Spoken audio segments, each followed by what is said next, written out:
Hey everybody, welcome back to Sounds Like a Drum, a Cadence independent media production. If you're just joining us, what we do here is tuning and tips and tricks and hacks and myth busting and experiments. And today is a continuation of a previous experiment. We're putting cotton balls in the snare drum, see what that does.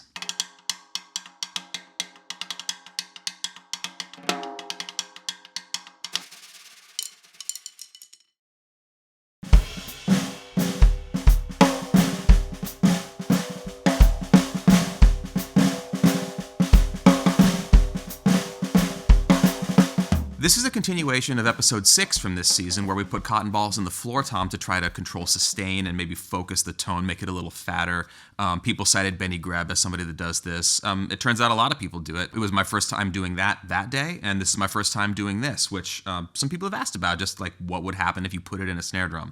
And we're curious people here, so we decided to try it out. Thanks again to ProMark by D'Addario for being our presenting sponsor. Doing the Michael Carvin sticks today for a little bit of added speed and not being super loud. Today we're going to use Ben's Acrolite. We have a UV1 on top, we have a 3mm snare side on the bottom, sort of the normal move that we do with this drum, and we still have the 42-strand snare wires on it from the day we put them on, which was many, many months ago, and they sound fantastic, so they have stayed. This is one of those instances where we actually don't know what's going to happen. We haven't really found any material pertaining to this, but some people asked, and so here we go. Basically, we're going to start with the drum just normally tuned with nothing extra inside of it to get sort of a bass line, and then we're going to branch out from there. And just as a reminder, we are not putting any effects or mixing or anything on this. The internal muffler is not engaged, and there are super wide wires on this, so it's going to be on the snare wiry side of sounds.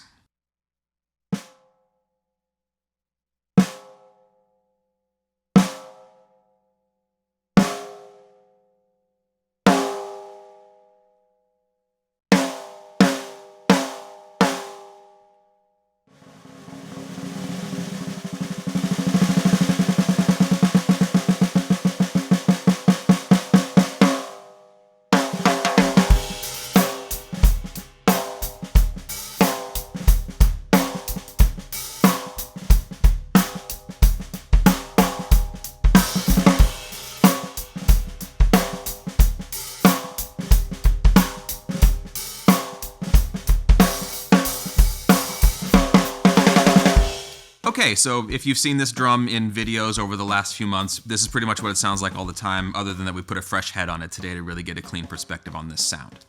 Now, what we're going to do is put some cotton inside. We discovered with the floor tom that rather than just leaving the balls as firm little cotton balls, we're going to kind of tease them out a little bit and make a little bit more of kind of a pad that can float around in there, but that's still loose. It makes it for a little more surface area, the weight is a little more evenly distributed, and the effect is overall just a little bit more even in a general kind of way. We're going to start out with 4 cotton balls, and then we might add some more.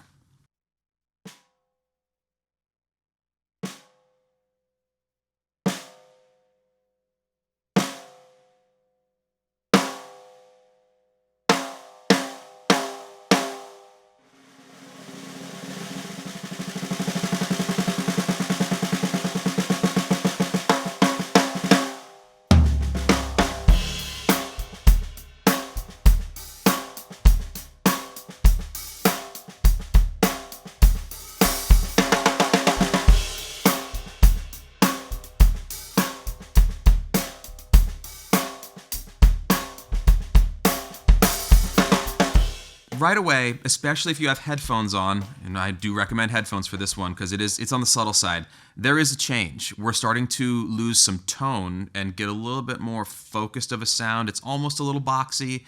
And we horsed around a little bit with EQing the original snare sound to try to match this, to figure out if we could see exactly what was happening. And if you're familiar with EQing in terms of high pass or low pass filters, what's sort of happening here is the low end of the drum is sort of getting swept under the rug a little bit, but we're still keeping a lot of the high end and the clarity and things like that, and the note itself is getting a little bit shorter, which makes sense because we're taking away some of the resonance and some of the sustain by muffling the bottom head. But we're keeping the articulation of the stick on the top head because we haven't messed with that. So that membrane is just the same as it was in the first place. Where I might think to use this, it's hard to say. It's sort of an interesting sound. It almost starts to feel a little bit synthetic or like it's been affected in some kind of way. And since it's inside of the drum, if this is a sound that you like, you can just do this to the drum, and then when you put it on the stand, it's basically always going to sound like this, which is a nice thing to do. And doubly so because, again, we're not messing with the batter side, so there's no tape on here, brushes, anything you want to do on the top head. There's not going to be any encumbrances for this. Now, just as an aside, it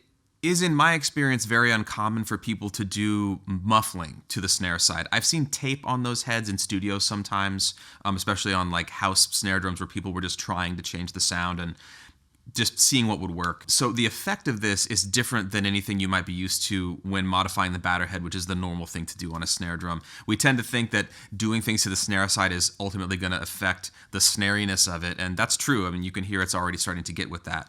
But this is a whole other direction that you can explore, and it's pretty non-invasive other than that you have to take the head off to get them in there. All right, part 3, we're going to go up to 10 cotton balls in here. This is probably excessive. I think I'm going to find that it's excessive when we're done with this.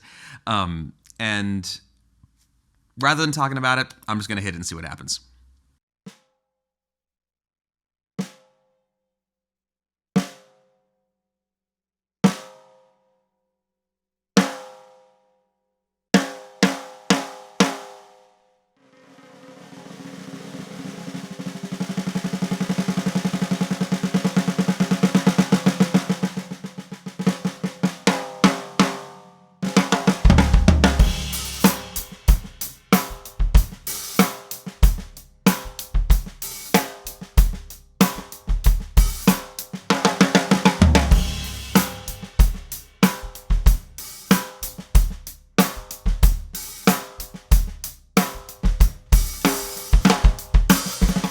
This is a much larger effect than just 4, but it's in the same direction. We're basically just taking more and more and more tone out of the drum, but still maintaining the feel on top, the overall kind of vibe on top. We're starting to lose a lot of high end from the wires now, and we're starting to experience boxiness right in front of me as well as in the mics. So, I mean, the short answer is 10 is probably too many. 4 is an interesting sound. Every drum's going to be different also. An acrolite is a certain kind of vibe. If you're dealing with a brass drum or if you're using a wood drum or a very deep drum, your results are absolutely going to vary. But the interesting about this is it is shortening the sound. It is taking some tone away. And I could imagine this being useful for a more unruly snare drum or a drum where maybe there's just too much racket going on in the snare wires.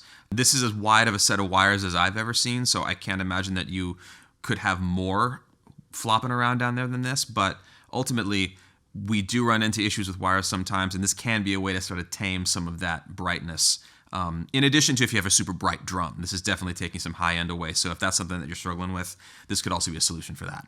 All right, if you've made it this far, it is time for the back-to-back comparison. No cotton balls, 4 cotton balls, and 10. And also, I want to say thank you so much to everyone that's contributed to our Patreon. It really makes all of this possible, and it's really helping to contribute to us being able to make new things and more complicated things and things that take a lot more time. It is a startling amount of work to make some of these videos and a shocking amount of time to make them as well. So everyone that has contributed to that, we appreciate it so much. And if you haven't already, please head over, follow the link below, check it out. If you can contribute, we would appreciate it so much. Thanks to everybody.